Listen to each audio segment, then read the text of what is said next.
कर्जत पालिका निवडणुकीच्या मतमोजणीत कर्जतकरांनी महायुतीला बहुमताचा कौल दिला आणि राष्ट्रवादी काँग्रेस महाआघाडीला पराभव पत्करावा लागला आहे। या निवडणुकीची जबाबदारी माझ्यावर असल्याने झालेला पराभव मी स्वीकारत आहे। तसेच जरी या पालिकेच्या निवडणुकीत पराभव पत्करावा लागला असला तरी भविष्यात कर्जतच्या सर्वांगीण विकासासाठी मी आणि माझे सहकारी कटिबद्ध आहोत, असे प्रतिपादन आमदार सुरेश लाड यांनी केले आहे। पराभव झाल्यानंतर ती जबाबदारी आपण स्वीकारली पाहिजे आणि पक्षाचा प्रमुख म्हणून, आघाडीचा प्रमुख म्हणून पराभवाची नैतिक जबाबदारी मी स्वीकारतो आणि आम्ही पराभूत झालेलो आहोत, पराजित झालेला आहोत या निवडणुकीमध्ये हे स्पष्टपणे मान्य करतोय। विरोधक सेना भाजप युती, सेना भाजप आरपीआय युतीचे लोक निवडून आलेले आहेत, त्यांना स्पष्टपणे बहुमत कर्जतकरांनी दिलेलं आहे। कर्जतकरांनाही, मतदारांनाही मी मनापासून धन्यवाद देतो। कर्जत नगरपालिका निवडणुकीच्या लागलेल्या निकालानंतर राष्ट्रवादी काँग्रेस महाआघाडीची पत्रकार परिषद घेण्यात आली, त्यावेळी ते बोलत होते। आमदार सुरेश लाड पुढे असं म्हणाले की मागील पत्रकार परिषदेत मी म्हणालो होतो विजयी उमेदवारांना घेऊन मी 28 तारखेला तुम्हा पत्रकारांना भेटेन, मात्र निवडणुकीचा निकाल हाती आल्यानंतर जनतेने महायुतीला बहुमत देत कौल दिला हे स्पष्ट झाले। त्यामुळे जनतेच्या मनात आदर करत महायुतीच्या थेट नगराध्यक्षा सुवर्णा जोशी यांना आणि त्यांच्या 10 सहकार्यांना त्यांच्या विजयाबद्दल शुभेच्छा देतो, असेही लाड म्हणाले।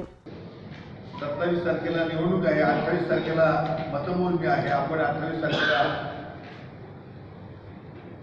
उमेदवारांसह भेटू।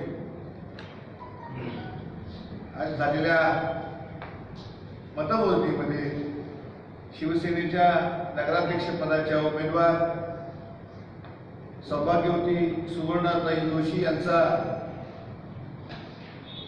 जवळपास 2100च्या फरकानं विजय झालेला आहे।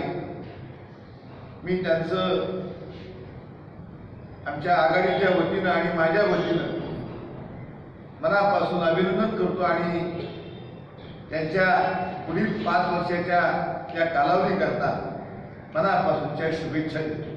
आम्ही 10 वर्षे सत्तेत होतो। कर्जतकरांसाठी विकासात्मक दृष्ट्या प्रामाणिक काम केले।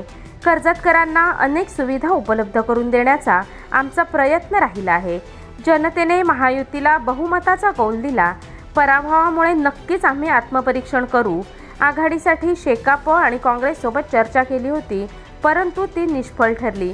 मात्र सत्तेत नसलो तरी जनसामान्यांची कामे कायम करत आलो आणि करत राहीन, असे देखील आमदार लाड यांनी स्पष्ट केले। कदाचित लोकांना आमच्यामध्ये काही कमतरता वाटली असेल, आमचं कुठे काही चुकलं असेल, माझं चुकलं असेल, माझ्या सहकार्यांचं चुकलं असेल, तर निश्चितपणे ते आम्ही समजून घेण्याचा प्रयत्न करू आणि पुढील काळामध्ये या कर्जतकरांचा आवाज उठवण्यासाठी, कर्जतकरांना न्याय देण्यासाठी, भले आम्ही सत्तेत नसतो, केंद्रात नाही, राज्यात नाही आणि आता नगरपालिकेतही नाही, त्या ठिकाणी सर्वसामान्यांचे प्रश्न सुटण्याकरता मी, माझा पक्ष आणि माझे नवनिर्वाचित नगरसेवक आणि ते पराभूत झालेले उमेदवार आहेत ते सुद्धा, कारण ते पराभूत झालेत, ते काही मतांना पराभूत झाले असतील, पण मोठ्या संख्येनं त्यांनाही मतदान झालेलं आहे। त्यामुळे लोकशाहीमध्ये, लोकशाहीच्या संकेतामध्ये ज्याला एक मत अधिक मिळतो तो निवडून येत असतो, परंतु एक मतानं जो पडलेला असतो म्हणजे त्यानं काही काम करायचं असं नाही, तर त्यांनी सुद्धा जनमानसामध्ये राहिलं पाहिजे। ज्या लोकांनी त्याच्यावर विश्वास ठेवला असेल, ज्या विश्वासानं लोकांनी त्यांना मतदान केलेलं आहे, त्यांच्या प्रती त्या पराभूत उमेदवारांनी सुद्धा सातत्यानं काम केलं पाहिजे। किंबहुना अशा प्रकारचं त्यांनी काम करावं की 5 वर्षामध्ये मतदारांना पश्चाताप होईल की आपण यांनाच निवडून द्यायला हवं होतं। अशा प्रकारे आपण त्या उमेदवारांच्या माध्यमातून चांगलं काम करून घेण्याचा प्रयत्न करू। सहज समाचारकरिता जगदीश दगडे, कर्जत।